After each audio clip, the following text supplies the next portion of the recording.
We always enjoy the men who are able to lead us in singing and lead us in public worship, especially those who are able to kind of do so impromptu whenever things kind of go haywire there for a second. So I want to say thank you to all the men that took part in the worship this morning and also take part in worship on a regular basis. Without you, it would literally just be me up here monologuing. And let's be honest, nobody really wants to hear that on a Sunday morning without coffee. So I appreciate all the men that are leading us in worship, especially as we seek to praise and to honor our God. That's our goal here this morning. And to encourage one another through fellowship. That's our goal here as well. About 10 years ago, I preached a lesson called The Value of Howard Curtis. And I remember where I was standing when I said that. I was standing literally in this exact same spot. Howard sat right there. I said, the lesson this morning is about the value of Howard Curtis. There's only about 30 or 35 of us then right there at that point. And so his very obvious sigh and shock of expression was obviously well heard around the entire auditorium. And obviously, whenever you put the title like that up, The Value of Howard Curtis, his mind obviously went where everybody else's is, which is, what is this guy going to talk about? And the lesson then is the same lesson now, which is about reputation. It's about your character. It's about what people think about you. And throughout the course of at least the first couple minutes of that lesson, I tried to illustrate the fact that when you think about somebody like Howard Curtis, who just recently passed away this last couple weeks, he was somebody who embodied what it meant to be hardworking. He was somebody who was responsible. He was somebody who was very courageous. He was a brother to everybody. As we mentioned last week, he was somebody who was a friend. But he was somebody who embodied what it meant also to be a Christian. And so when you heard that name, Howard Curtis, you instantly thought to yourself, a certain set of different qualities, different set of characteristics. And you could put up different logos for stores. You could put up different brands and different insignias on the PowerPoint. And as soon as I would do that, instantly certain things would come to your mind. For instance, if I put up the McDonald's Golden Arches, immediately you probably would either get extremely hungry or extremely repulsed. I don't know, depending on your attitude towards McDonald's. But the point is that we all have different impressions, we all have different understandings about certain things, and you can usually tell them right at the outset, within seconds of seeing somebody's name, within seconds of seeing somebody's branding, you develop an opinion, an understanding about what that person is, or what that entity is within seconds. And to that, I asked you the question, what do people think about when they ask, or when they think of your name? What do they think about when they hear the name Levi Allen or Joe Wood? I know what I think about. When they think about somebody like Jan, what do they think about when they see the name Jan Stewart appear? We all have developed reputations. We've all developed characters, mostly subconsciously towards other people. But when they hear our name or when they see us walking, they immediately have a certain attribute or a different set of peculiarities that they've ascribed towards us. So I would ask you the question, what do people think about when they think about your name? Do they think about somebody who's hardworking? Do they think about somebody who is responsible? Do they think about somebody who is always late? Do they think about somebody who is a Christian? I've said that before and I'll say it again. If you walk up to somebody and you tell them, for instance, that you're a Christian and they're surprised, you may need to put a little more work into what you're communicating towards other people. 1 Peter chapter 3 and verse 15, Peter very eloquently writes that you should give a reason for the hope that is seen within you. And the reason, or the backup, or the secondary point to that is, nobody's going to ask you a reason for the hope that is within you if there is no obvious hope that is within you. And so what name or what kind of reputation do you have amongst other people? This is a phrase that I think you see mentioned several times in Scripture, the importance of your reputation. For instance, Solomon in Proverbs chapter 22 and verse 1 says, a good name is to be desired more than great riches. Favor is more important than silver and gold. If you think about that, he's true on a number of different accounts. Your reputation, the way that you interact with other people, the way that you communicate, the persona that you put off, that's more valuable than having all of this worldly possessions. Written much later in his life in Ecclesiastes 7th chapter and verse 1, Solomon kind of sums it up a little bit more when he says a good name is better than fine ointments. It doesn't matter if you appear beautiful. The real question is, are you beautiful? And I don't mean that in a strictly physical sense. I mean that in an emotional, spiritual, relationship-wise sense as well.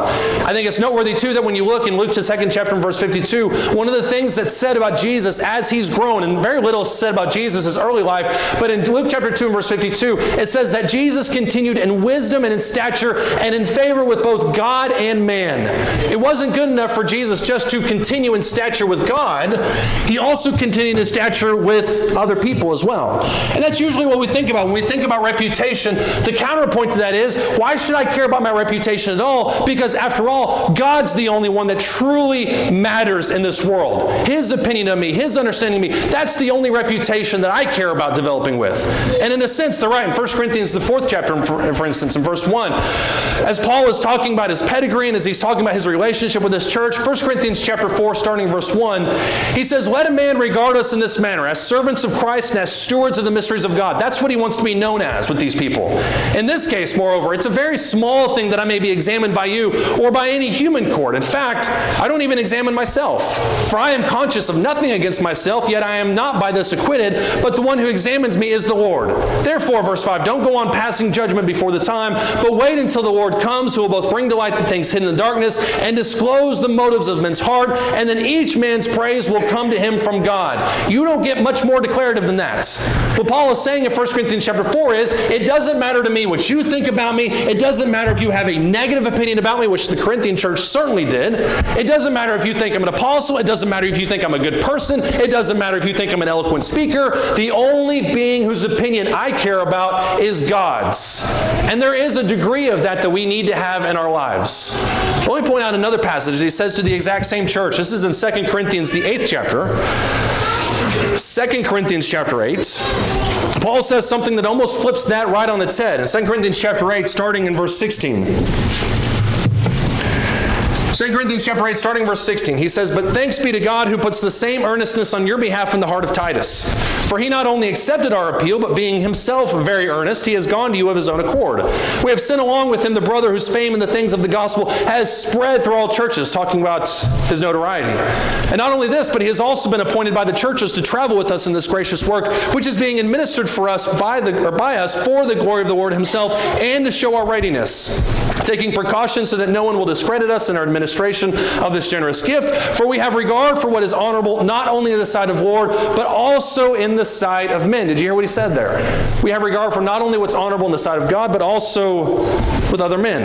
If we have sinned with him, our brother, whom we have often tested and found diligent in many things, and yet now even more diligent because of this great confidence in you. As for Titus, he is my partner, and he's my fellow worker among you. As for our brethren, they are messengers of the churches, a glory to Christ. Therefore, openly before the churches, show them the proof of your love and of our reason for boasting within you. You notice what Paul says there in that passage. 1 Corinthians chapter 4, Paul is over and over again saying the fact that I don't care what you think about me. It doesn't matter, church at Corinth, what your opinion, what your reputation is of me, or your perspective is on me. The only person whose opinion that matters to me is God's.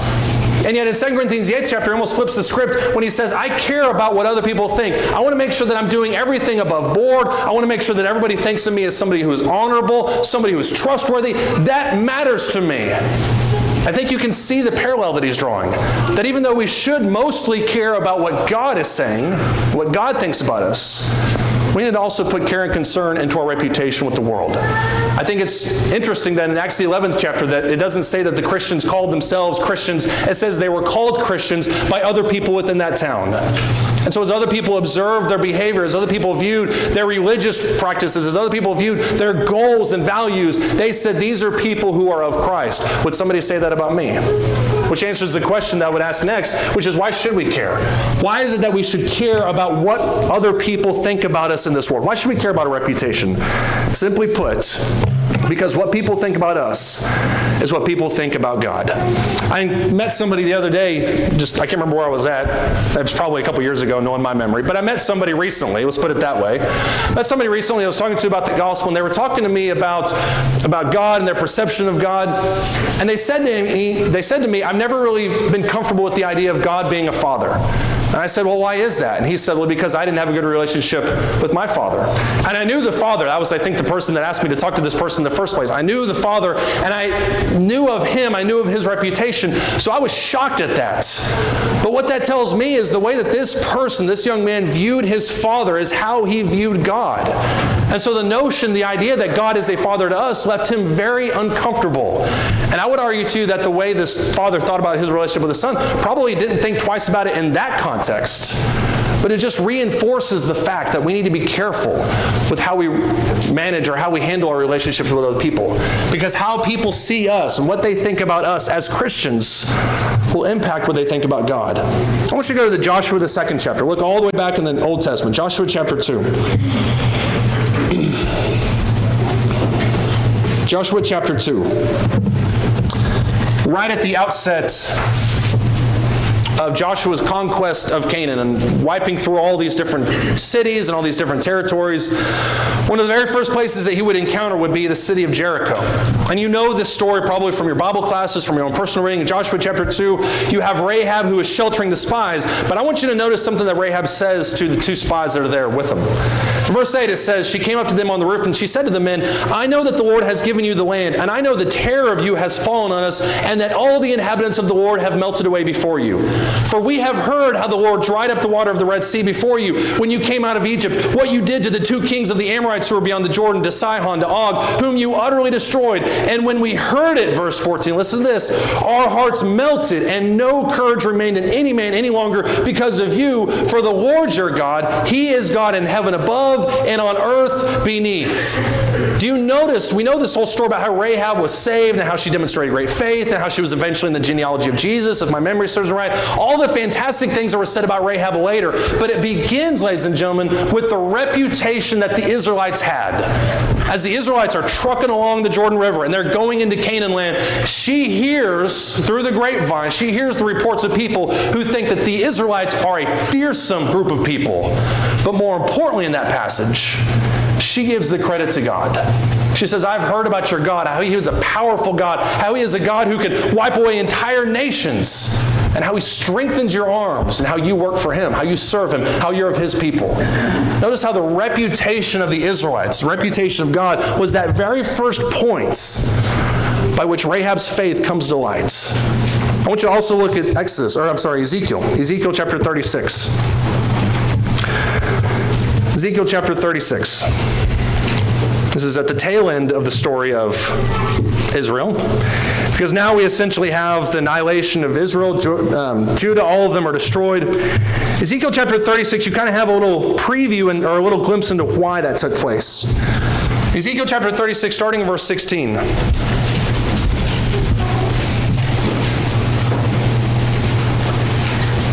Ezekiel chapter 36, starting in verse 16. It says, Then the word of the Lord came to me, saying, talking about God talking to Ezekiel, Son of man, when the house of Israel was living in their own land, they defiled it by their ways and their deeds. Their way before me was like the uncleanness of woman in her impurity. Therefore I poured out my wrath on them for the blood which they had shed on the land, because they had defiled it with their idols. Also I scattered them among the nations. They were dispersed throughout the lands. According to their ways and their deeds, I judged them. That's something we know from the history. We know that they weren't exactly the most stellar example of what it meant to be God's people. We know that they had little disregard for God, that they went very casually in their relationship with him. But listen to this here on the back end. In verse 20, when they came to the nations where they went, they profaned my holy name, because it was said of them, These are the people of the Lord, yet they have come out of his land. But I had concern for my holy name, which the house of Israel had profaned among the nations wherever they went. Israel's immorality didn't just damage them. Israel's immorality damaged God's name, God's nature, God's reputation among the people. As they're going along these different countries, as they're moving through these areas, and as they're interacting with the other nations were looking at Judah and Israel, and they were saying, this God who claims to be so powerful, who claims to be so holy, his people act anything but that. And it mentions very specifically that their actions brought disgrace upon the name of God.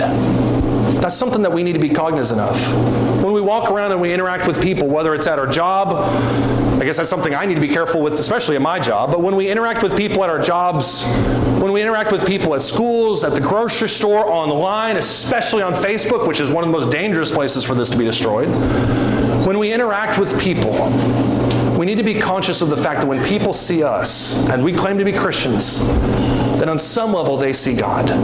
And we need to reflect godly attributes and godly characteristics as we deal with other people. In John the 14th chapter, we won't take the time to read it, but in John the 14th chapter, verses 8 through 11, the apostles ask Jesus, they say, show us the Father and it is enough for us. And Jesus says back to them, if you've seen me, you've seen the Father. And obviously he's not talking in the same manner we talked about, God not having 2 arms and 2 legs and a head and all these different things. That's not what he's talking about. He says, if you know me, if you know my values, if you know my goals, if you know what's important to me and how I teach, then you know who God is. You've seen him. Much greater than if you would just seen him passing right here in front of you. When people see us, They instinctively see God. And that's why we need to care about a reputation. So let's ask the questions, move into this. How do we build up this godly reputation? What are some things that we can do to build up a godly reputation in our life? And I'll tell you this first and foremost, we need to understand that our life is transparent. I don't know if it's just my inborn anxiety or paranoia or whatever it is, but I have always felt that there's been somebody watching me. And that sounds very creepy to say here in front of 80, 90, 100 people, whatever it is. You always just kind of get this sense that somebody's watching you. And that's created its own sense of problems, like I said, anxiety or paranoia, but it's also hopefully instilled within me a deep understanding that every single thing that I do is watched by somebody. And even though there's a level where that can become dangerous in our own mental health, I think there's a part of it that we need to understand in our own spiritual life as well. That when you're by yourself, when there's nobody around, you're in your car, you're listening to your music, whatever that music is, when you're interacting with people on Facebook, when you think that you're alone, God is always there. I'm reminded of a story that I read recently about a basketball coach way back in 1982, which doesn't seem that long ago anymore that I'm thinking about it, but way back in 1982. This basketball coach was the head basketball coach for, I think, 20, 25 years, and they had never had a winning season whatsoever. In one of his last seasons there, he had this amazing squad that somehow won the state championship. And nobody really knows how it happened. It just kind of was one of those things where everything seemed to work out. Great players, great charisma, great teamwork, all those different things. Won the state championship. And it was all the celebrations that go along with something like that. And then later, a couple weeks later, when he was filing some paperwork with the state, what he realized was that one of the players that he had subbed in one of these kind of non-consequential games at the end of the season that didn't really impact the game at all, he just wanted to make sure all the seniors had a chance to play, found out that that player was actually academically unqualified to play. And he thought about it for a couple seconds, but as he would recall later, he didn't really think about it that long because he knew immediately what he needed to do. He went to the state governing authorities, he went to the UIL, he told them of the situation, they stripped him of the title, and he lived out the rest of his coaching career having never really had a winning season past that. I can't imagine something like that. I can't imagine how hard it would be to look at that paperwork knowing that if you make the right decision, it's going to cost you everything that you've worked for in your career up to that point. And yet knowing that if you don't, you'll never be able to live with it again. What he understood is what we should all understand. That on some level, our life is transparent. That even if nobody else sees what we do in our life, at the very least we know. And at the very least, God knows. I like what Paul says to the church at Rome here in Romans, the 2nd chapter. Romans chapter 2, starting in verse 17. As he's talking about these Jews who think that they're above the law, think that they can do no wrong. Romans, the 2nd chapter, starting in verse 17, he says, if you bear the name Jew and you rely upon the law and you boast in God and you know his will and you approve the things that are essential to be instructed out of the law, in other words, if you think that you're shining before God, you're confident that you yourself are a guide to the blind, you're a light to those who are in darkness, you're a corrector of the foolish, you're a teacher of the immature, having in the law the embodiment of knowledge and of the truth, which, by the way, all of us as Christians to some level think this about ourselves. We see ourselves as lights to the world around us. You therefore, verse 21, who teach another, do you not teach yourself? You who preach that one shall not steal, do you steal? You who say that one should not commit adultery, do you commit adultery? You who abhor idols, do you rob temples? You who boast in the law, though you're breaking of the law, do you dishonor God? One of the most amazing things about Jesus' condemnation of the Pharisees throughout the Gospels is the fact that he called out in the open things that everybody else just kind of hoped went away. When he talks about how the Pharisees are people who pray on street corners and people who sound big trumpets as they go to give to the poor, there's no doubt that on some level that happened. But you can also tell from the people around them who viewed these people as these spiritual elites, they were kind of hoping that would just go with the territory. That the arrogance, that the lack of humility, that the bravado, all those different things that are involved with that, it would just kind of go with the territory. And where Jesus stood out in his condemnation of those people was he was calling those people hypocrites, sinners, people who were more concerned with self than they were with other people. That's exactly what Paul is doing here in Romans chapter 2. You people who think that you're a guide to the blind, you people who teach other people that you shouldn't steal, do you steal yourself? Maybe not in the overt ways that we think about it, but do you steal? You who teach other people that you shouldn't commit adultery, do you commit adultery? Do you commit mental adultery? Do you look on other people with lust in your heart? Do you do those types of things that you think nobody will ever find out? except you and God know. As if to reinforce his point, when you look here at verse 24, he says, for the name of God is blasphemed among the Gentiles because of you, just as written. That's a callback to 2 Samuel chapter 12. When Nathan stands before David, and he gives this gigantic speech about the little ewe lamb and how this person had taken the little ewe lamb, even though he had all these different things. And what David realized throughout the course of that parable is actually about himself. And after Nathan gets through with his speech and he talks about how you've done this, and the sword will never depart from your house, he mentions verse 24 at the very end. He says, you have given occasion for the enemies of the Lord to blaspheme. You did this thing in secret. You didn't think that anybody would know about your affair with Bathsheba. Let me give you a list of some of the people that absolutely knew. Bathsheba's husband, probably on some level. Probably the temple guards that were there, in the palace guards that were in that position. Probably the other people that were in the army as they withdrew from the wall. Joab. All those different people knew what David had done. But David, because of his position, thought that he was completely invisible. And what Nathan points out is a year after the fact, after the child has been born and will eventually die, you've given occasion for the enemies of the Lord to blaspheme. We sometimes wonder as we go about evangelizing and working in the world around us, why is it that people don't ask us about the church that we attend? Why is it that people don't want to know more about God? And all of us can grapple with this in our own ways. And I'm not saying that this is a surefire way for evangelism, but it may just be because they don't want to know about the church we attend, because of the way I act. That they don't want to know more about the faith that leads to salvation because I'm not embodying it in my own life. A big step in developing a godly reputation with other people is understanding that your life is transparent. That even the things that we don't think other people can see, they see. They can tell. And they can pick up more than sometimes we tell them. I tell you, second of all, we need to win the battle of the mind. Matthew the 15th chapter. Matthew chapter 15.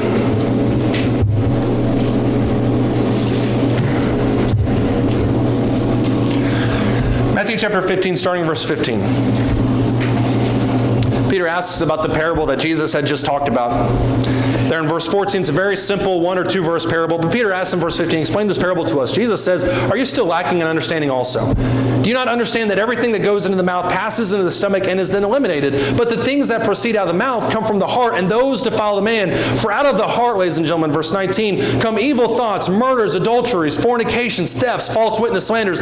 These are the things which defile a man, but to eat with unwashed hands does not defile the man. Just points out that it doesn't matter what you put in your mouth nearly as much as what you put into your heart. Because what comes out of your mouth is that which proceeds from the heart. The murders, evil strifes, the envy, the lust, the adultery, all these different things proceed out of the heart. And for that reason, what Jesus says in this passage is you need to be very conscious of what you're putting into your heart and into your soul. So many of us are just kind of numb to the fact, or I've convinced ourselves that I can go to these places, I can interact with these people, I can think this way, I can go to these websites, I can do whatever I want to, and I can manage what happens on the other end. And too many people have found out the hard way that that's not always the case. If you want to develop a godly reputation, we need to win the battle for the mind.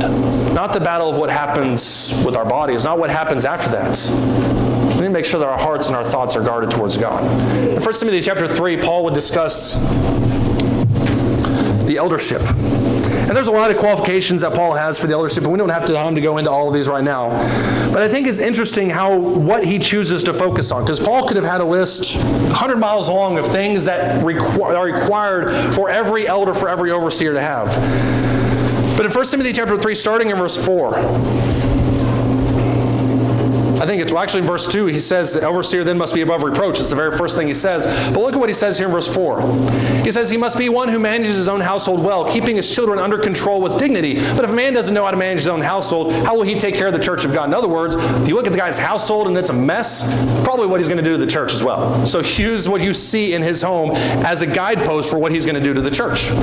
Verse 6, not a new convert, so that he will not become conceited and fall into the condemnation incurred by the devil. And he must have a good reputation with those outside the church, so that he will not fall into reproach and the snare of the devil.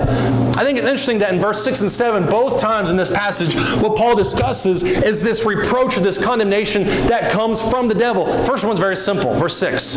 The conceit that comes from being a quote-unquote leading member of a local church. The the one that's tasked with the spiritual oversight of a congregation, there's a certain amount of glory that comes with that. And Paul doesn't shy away from that. These are people who are worthy of our honor. The downside is you put somebody in there who's a new recruit, or not a new recruit, a new convert. You're going to be somebody who's puffed up by that new position. But in verse 7, he talks about somebody who needs to have a good reputation with those outside, that they're not incurred by the snare of the devil. Paul understands that the way people see you is the way people are going to see the church. And if a person who is an elder of the church, somebody who's supposed to be tasked with the spiritual oversight of a congregation, is living like the devil, then the world will take notice.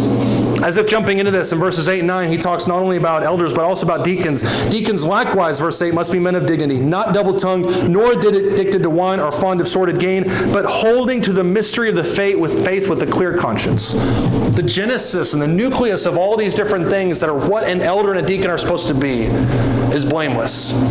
People who have worked, people who have spent their lives developing a godly reputation, not only amongst the church members that they are serving, but also the people that are outside the church. We need to win the battle for our mind. If you want to be an elder, if you want to be a deacon, if you want to have any influence over anybody at all, you need to win the battle for your mind. I'll tell you number 3, that we need to restore rocky relationships in our life. I want you to look at Luke the 19th chapter.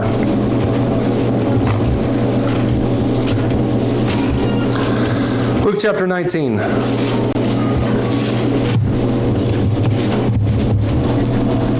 One of the best things we can do to build a good reputation amongst people that we know that we've wronged is apologizing for things no matter how long it's been since they happened. I think all of us have had the experience at some point of going back to people that we haven't talked to in a couple years, maybe in several years, and apologizing for things that they've most likely forgotten about, but we know has formed their relation or their opinion of us. And in Luke the 19th chapter, starting in verse 1, Jesus encounters somebody who is either of this mold or is wrongly accused of this mold. But regardless, in verse 1 of Luke chapter 19, it says, he entered Jericho and was passing through, and there was a man called by the name of Zacchaeus. He was a chief tax collector. He was very rich. Zacchaeus was trying to see who Jesus was, and he was unable because of the crowd, for he was small in stature. Verse 4, he ran on ahead and climbed up into a sycamore tree in order to see him, for he was about to pass through that way. And when Jesus came down to the place, he looked up and he said to him, Zacchaeus, hurry and come down, for today I must stay at your house. And he hurried and came down and received him gladly. And when they saw it, the people began to grumble, saying, he has gone to be the guest of a man who is a sinner. Which, by the way, you ever notice how often in these stories with Jesus, the perception of the surrounding people plays into it? The woman who washes the feet, Jesus' feet with her tears, the other person, Simon, said that this woman is a sinner. Oftentimes in Scripture, especially in the Gospels, the reputation of that person enters into the story, and that's what happens here. In verse 7, it says, when they saw it, they all began to grumble, saying, he has gone to be a guest of a man who is a sinner. And Zacchaeus stopped and said to the Lord, behold, Lord, half of my possessions I will give to the poor, and if I have defrauded anyone of anything, I will give back 4 times as much. And Jesus said to him, today salvation has come to this man, because he too is a son of Abraham. For the Son of Man has come to seek and to save that which is lost. There have been lots of speculations about whether or not Zacchaeus was actually guilty of what he was accused of, that he was a fraud, and that he was cheating people out of things, or whether he was trying to shore up his reputation with other people. He was just trying to deflect any kind of negative attention that he would get. I would put forth to you that it really doesn't matter. Whether he was guilty of what they're accusing him of, or whether he's trying to safeguard his reputation among the people around him, the point remains that in order to keep up the appearance, or at least to make sure that everybody that was around him knew that he was on the up and up, he offered to pay back 4 times restitution for anybody that he might have defrauded. That represents a humble and a contrite heart that you don't see too often. But sometimes when we apologize to people, we apologize to them and say, I'm sorry that hurt you. That's not really an apology. Apology consists of, I'm sorry for what I did. I shouldn't have done it, and I'll try to do better next time. Look in Galatians chapter 1. We've mentioned, I think it was last week in our Bible class, that Paul never really forgot what he did against Christ. As he talks about later in 2 Timothy chapter 1, I'm the chief of sinners. He never really forgot that. Galatians chapter 1, starting verse 18, as Paul is detailing his life, kind of a life's history to this church at Galatia. He says, 3 years later, I went up to Jerusalem to become acquainted with Cephas, and I stayed with him 15 days. But I didn't see any of the other apostles except James, the Lord's brother. Now, when I'm writing to you, I assure you before God that I'm not lying. He says that, once again, to buttress his reputation. Give authority to what he's saying. Verse 21. Then I went into the regions of Syria, I went into the regions of Cilicia. I was still unknown by sight to the churches of Judea which were in Christ. In other words, they didn't see who I was, but verse 23, only they kept hearing, he who once persecuted us is now preaching the faith which he once tried to destroy. Do you ever wonder as you read the life of Paul? Do you ever wonder whether or not Paul ever encountered the family members of people that he had thrown into prison? Do you ever wonder whether or not Paul ever revisited some of the locations he had previously persecuted and had conversations with people who knew people that he had persecuted? I would argue, too, that happened probably more than we would care to admit. And as Paul is detailing here in this passage, he says, I was still unknown by sight to this, but I had the reputation, in verse 23, that I was preaching the faith that I was at one point trying to destroy. But look at verse 24. They were glorifying God because of me. Let me tell you what's inspiring.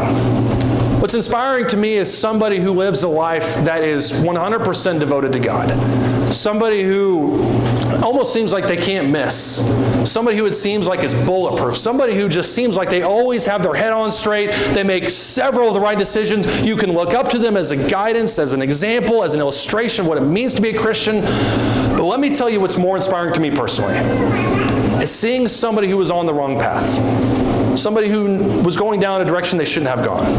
And for whatever reason, they turned their life back around and followed Christ and put all their energy into forsaking the life that they had known and pushing towards the one they know they should be turning towards.